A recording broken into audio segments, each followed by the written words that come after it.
Welcome to News in Context. I'm Gina Valeria. In this episode, we explore the role and power of language, words, and phrases in how we discuss the issues that affect us and that drive our news and information cycles. Phrases like Black Lives Matter and cancel culture, and words like socialism, communism, and fascism.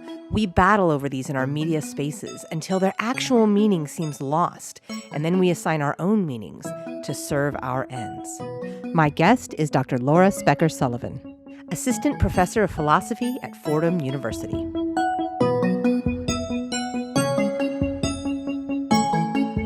I want to start with, why is it that language is so powerful? I mean, as kids, I grew up, and probably you did too, with, sticks and stones may break my bones, but words will never hurt me. But clearly that developed because words do hurt and they do matter. Why is that? Yeah. So we use language to understand the world, but I think even more, right? Language is how we communicate with each other. And so language conveys things about how other people see us. And sometimes that can be kind of out of keeping with how we see ourselves, maybe the language that we prefer for ourselves. And so I think a lot of the time when you see these clashes over language, it's in part because there's that disconnect between the words that someone else is using to describe you or your experience and the way that you think of that yourself. But I think largely a lot of the conflict and the disagreement you see is that clash where all of a sudden people's language is not matching up. And that can lead to really big problems. Yeah, it really can. And again, that just shows the power that language has. So we have these clashes now. We can start with this idea of defining. So I'm defining myself in a certain way, or I think of myself in a certain way. And then there's someone trying to define me. And we have this often negative reaction to it. We can't just sit and be comfortable with, well, that's all right. We have a hard time doing that as humans. Why is it so important for us to have control over the definition? This idea that everyone kind of has the right or the ability to self-definition is relatively new culturally. And I think that's partly why you're seeing some of these clashes, is that historically certain groups had the power and the privilege to put words on other things. And so the kind of like power of definition is something that hasn't always been justly distributed. It hasn't always been along egalitarian lines. This is a new idea where you have people actually taking the reins and using language that they want to use. And I think, again, that's where you see some of these confrontations, is you see groups who have been kind of used to, again, having the power and having the privilege to define certain things and to say how they work. It's interesting. It's a very philosophical impulse. You go back to Aristotle, and Aristotle is kind of where we get a lot of our, I think, scientific and intellectual obsession with categorization and definition and understanding the world by kind of like putting it into these boxes of, okay, this is what this is. And there is a real power to that. And I think it does serve intellectual purposes. But the danger is when you think that that's what that thing is, kind of essentially, or when you take away the agency of that thing, which maybe is a person and maybe has other words or ideas that they want to use. Obviously, we have a million examples of this going on right now. Given that this podcast is being recorded this week when we got the verdict, 3 guilty verdicts against Derek Chauvin for the murder of George Floyd, that moment, that killing led to this. I mean, the reckoning was happening, but that killing led to a flaring up of this reckoning of, hey, we matter. We have a phrase, Black Lives Matter, and this is an example of how they don't. And so it's the phraseology mixed in with the experience, and then trying to communicate the experience through the words. And then, of course, the people in power, or the people who don't have that experience, are almost taken aback.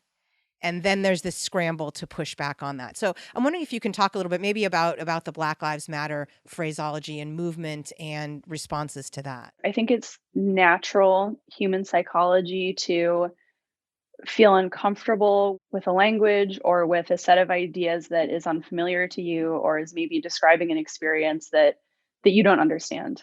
And I think it's very natural to feel maybe defensive in the face of that. I do think that a really important virtue that people can kind of learn to practice and can get better at is humility, and especially intellectual humility. Sometimes there's that initial feeling of defensiveness, like maybe in the face of the Black Lives Matter movement. And I think it's important to kind of sit with that defensiveness, and think about where that's coming from, maybe before responding. I think often the response to Black Lives Matter is this idea of, yeah, all lives matter. And this has been said before. I don't think I'm saying anything new in pointing this out. It's like, yes, all lives matter. But right now, in the United States, at this historical point, we need to be talking about how Black Lives Matter. And I've seen a meme that I'm sure you've seen, I'm sure other people have seen, about a house on fire. Yes, my favorite. Yes, I think it's so clear is that there's a house on fire and someone's like, this house matters. Like, this one is the one that we need to pay attention to right now because this is the one with an issue. And then it has someone saying, like, all houses, like the whole neighborhood matters. And it's like, yeah, but right now this one matters. And I think that that's a helpful way to think about it, is that saying that Black Lives Matter isn't saying that only Black Lives matter. It's not saying that other lives don't matter, but it is saying that, I mean, we are a country with a remarkable history of racism, slavery, entrenched systemic inequalities.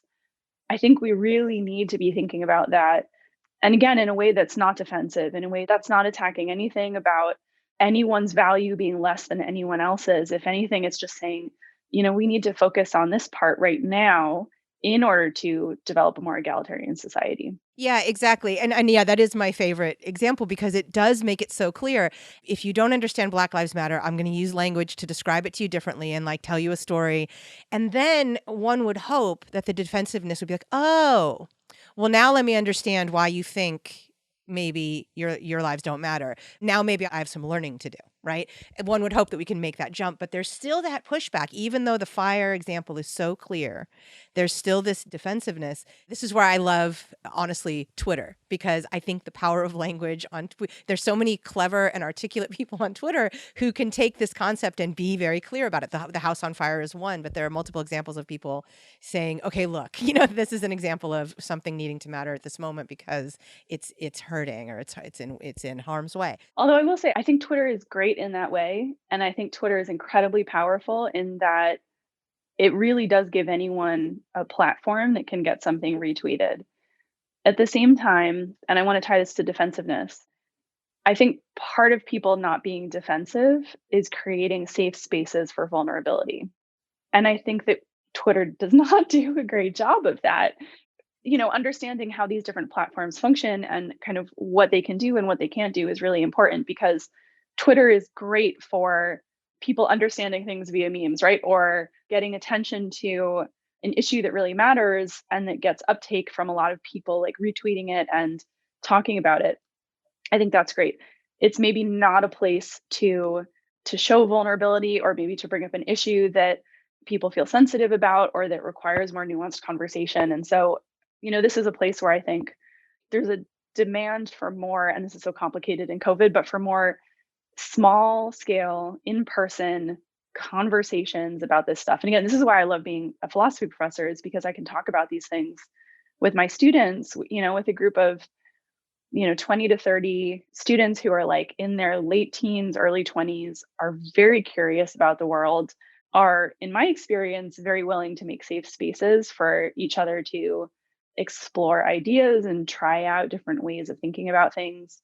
And every space is not like that. And so I think that's a very special space. And I really enjoy being able to be part of that. And it's a very different space than Twitter. You are 100% right. What Twitter turns into is my echo chamber and your echo chamber and everybody's echo chamber, rather than us really having that conversation across those divides.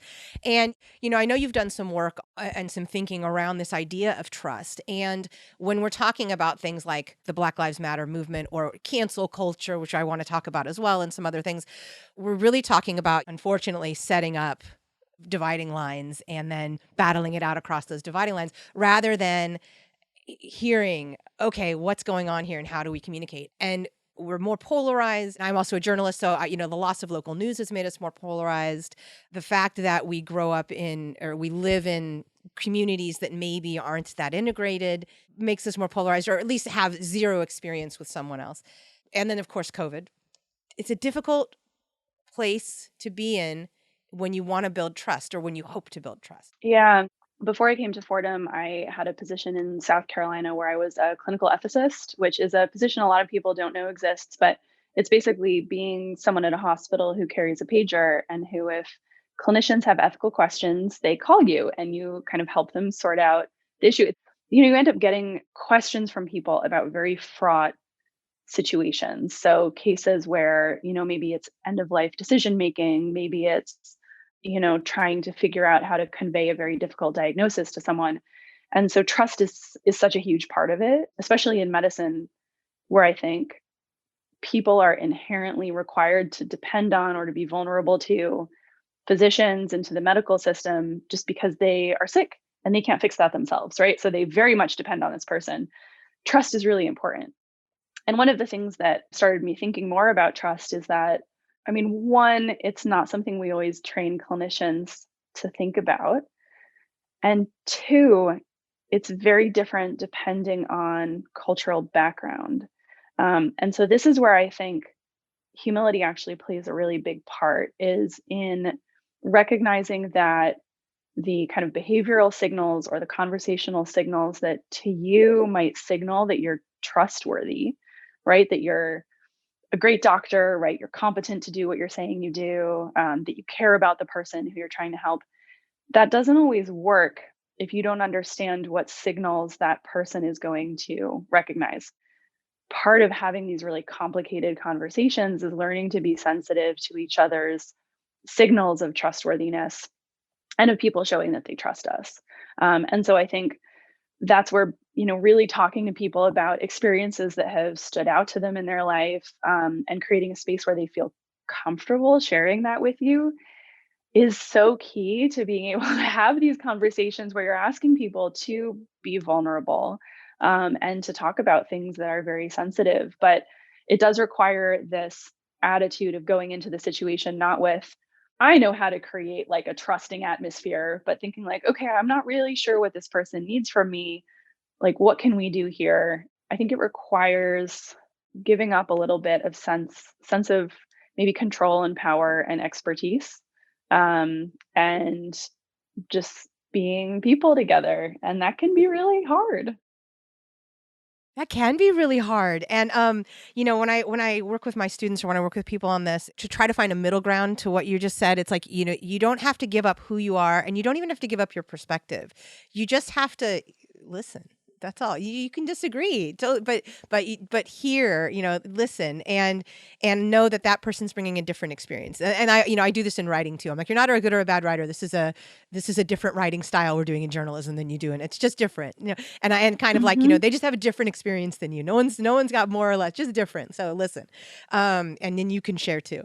But you're right. Like that work is sort of one on one or small group, and when you're dealing with the societal chasm that we have, it's like, how do we possibly scale this up? How do we possibly bring this trust and humility out to the world, into our social media spaces, wherever? Again, I think this is where it's complicated because so there are kind of like different ways that you might think about trying to have conversations about contentious issues. And one is staging a debate between two people with very different views. And like you said, they're kind of going at it and they're butting heads.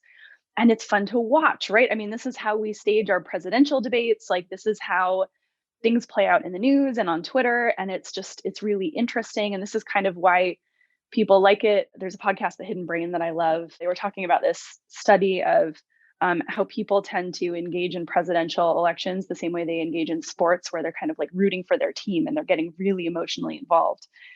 And that makes it like it's entertaining, and it gets people watching.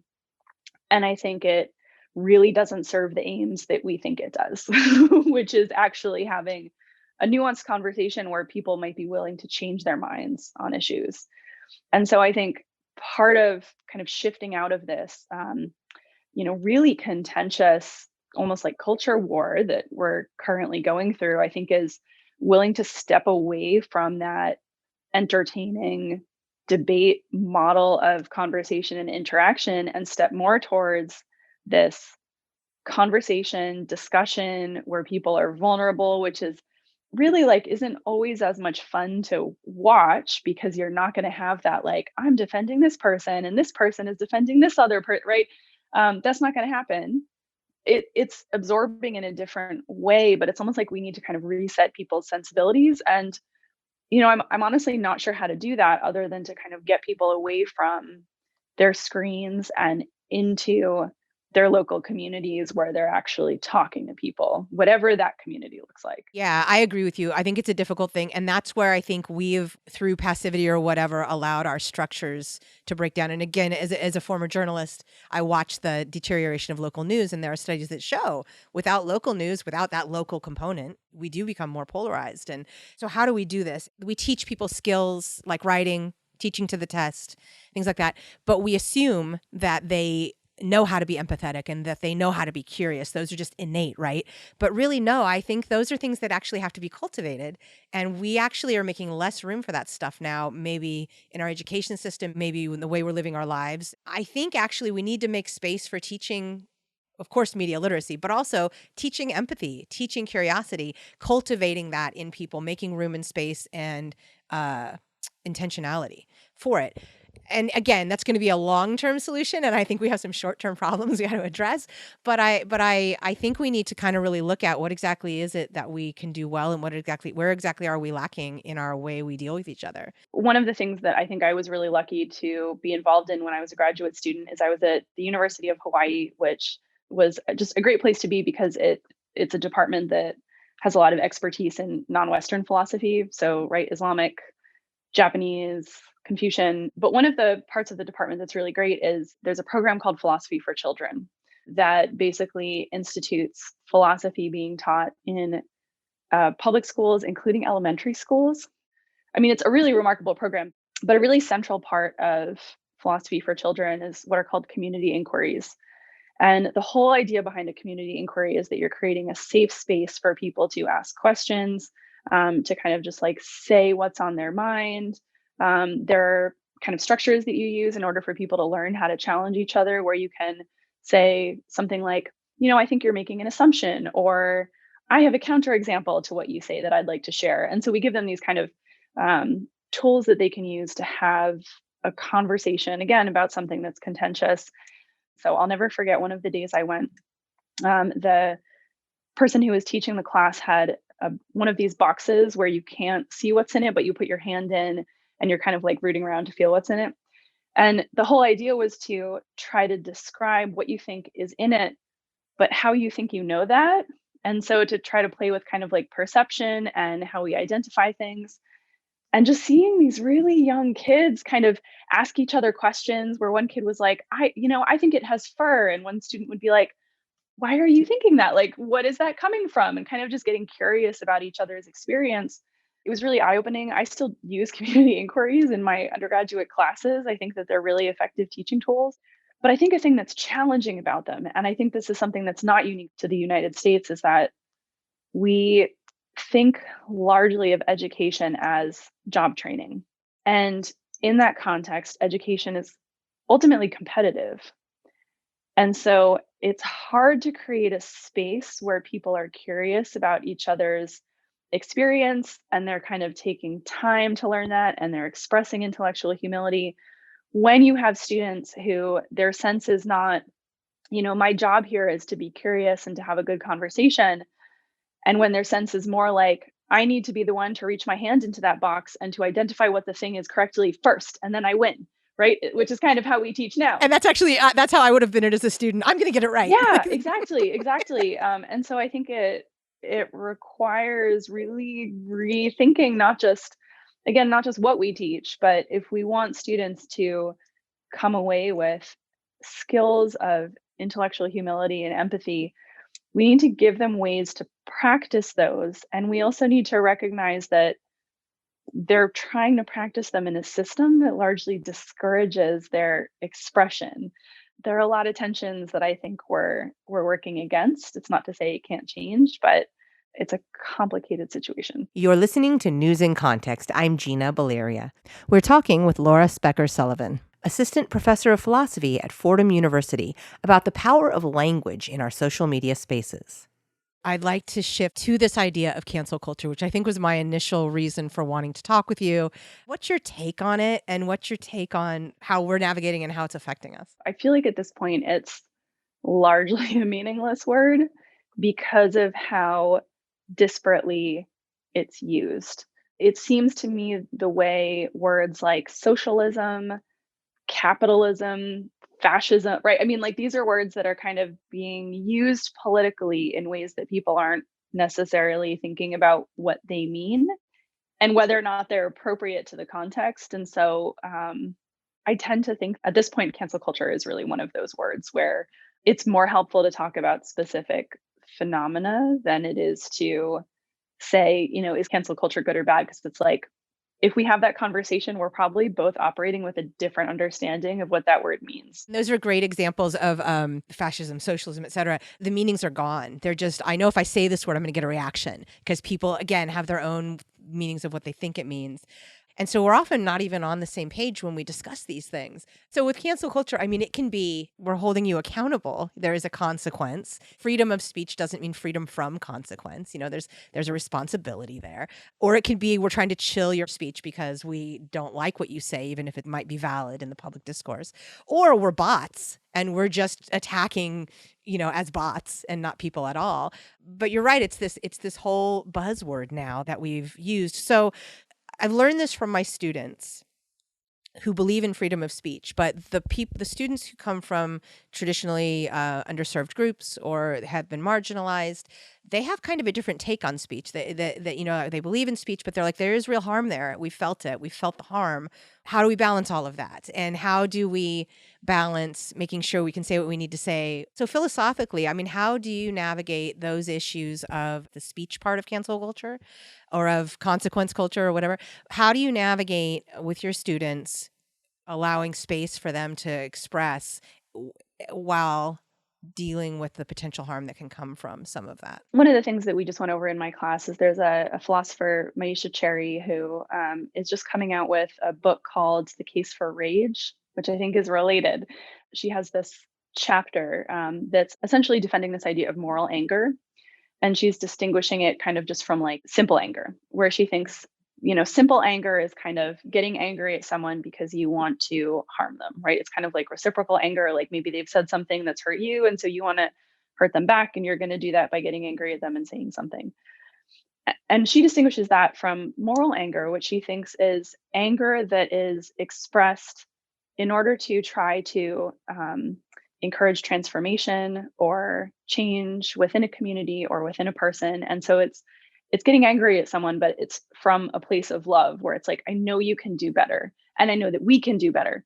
And I think that that's just such an important distinction to make because again, it's not saying that expressing something in anger is in itself. And I also think it's important to note that, for people who are harmed, if they're getting angry in order to harm, in some ways, that's a really understandable reaction. And I think we need to remember that, especially for groups who have experienced kind of repeated and unceasing marginalization of their experience and their viewpoints. I don't think that jumping on those people and saying, okay, well, you're expressing the wrong kind of anger is really the best way to handle this. But I think that paying attention to that distinction for ourselves and thinking, when I'm getting angry, am I getting angry because I want to cause harm or am I getting angry because I want to encourage moral transformation? Again, I think that's a question we can ask ourselves, not to judge others, but to say, what am I doing with this language? I feel that our society doesn't do well with anger. And therefore, because we don't deal with it, we don't distinguish any differences. We just see it all as this. And so it would be wonderful for us to learn how to deal with that because there is a lot of historic systemic racism and sexism and misogyny and all kinds of things that we have to, that I hope it feels critical that we figure it out if we want to move forward. Yeah, absolutely. And I think too that there are distinctions between who we think is allowed to express anger and when that's normal and who is not and when we're kind of surprised and taken aback by it. And again, I think that's just an important question to ask ourselves and perception to be aware of is that sometimes it's okay and sometimes it's not okay. And that doesn't really fall along rational or justifiable lines. Right, exactly. And then there's this other piece of cancel culture. I'm trying to hold you accountable by pushing back on you. And then and I think this goes back to the point you made initially in our discussion, this point of if someone has any sort of power at all inside the societal space, that there is just this sort of seemingly overreaction to the criticism. And so that dance or that grappling with back to language, like I'm trying to hold you accountable. You're trying to say these other things that I'm trying to cancel you or devalue what you're saying. I think in the societal space, that's paramount right now. It's hard because it's used so differently, but I think so. For example, cancel culture in some ways operates as kind of public shaming, and I think that functions really differently when you're talking about, say, a college student who doesn't have a platform or a public role versus someone who is like a mayor or a governor, right? Or a pop star, right? Like these are really different kinds of situations. And this is partly why I think it's important to think about what people are trying to do when they're trying to call someone to account. I think expecting that we're going to have public leaders who do not sexually harass people who are working for them is totally normal. And I think criticizing those people on that basis is something they sign up for as part of that public role. I have trouble seeing that as anything like cancel culture because that sounds like very healthy, democratic public criticism. I think that's very different when you have, a student who, posts something problematic on TikTok, and then that person is maybe doxxed online and, is publicly shamed in a way that they never signed up for. And so I think that that's a really important distinction to make. And again, it does relate to, the person's acceptance of a certain public role and whether or not they did that explicitly. Again, a politician does that and a college student does not. And also kind of asking what we're trying to get from it, because the lesson that a student is going to learn by going through public shaming is probably not the lesson that we want them to learn. Whereas public shaming or cancel culture or something, public criticism of a politician or, again, someone in power is in part to call them to account for the role that they signed up for in the first place and to set expectations for how we think people in that role should act. And so, again, I think it's important to be clear on what, and I don't think people are always clear on what they want out of this kind of public criticism. But I think it's important to ask that question because those serve very different roles. That's a great point. It's such a blunt instrument in our public spaces. And we have to figure out a way to communicate that there's nuance and understand what we want here. Yeah, exactly. And this is why, when I first started thinking about cancel culture, it just seemed like a lot of again, I think it's helpful to talk about the actual activity we're talking about, whether it's shaming or criticism or debate or whatever. But so much of the ethical valence of it depends on who's doing it, to whom, for what reason, how are they doing it, like when, why, what are their reasons. And so I think getting really clear on that, because it's not like criticism is bad in itself, debate is not bad in itself, even shame is not bad in itself, but it's just like Maisha Cherry's point, I think, about moral anger, which is that the problem isn't anger, it's the way that it's used in different ways and for different purposes. I think that that's a really important thing to keep in mind and for people to be able to think about in a nuanced way for themselves. Thank you to my guest, Dr. Laura Specker Sullivan, Assistant Professor of Philosophy at Fordham University.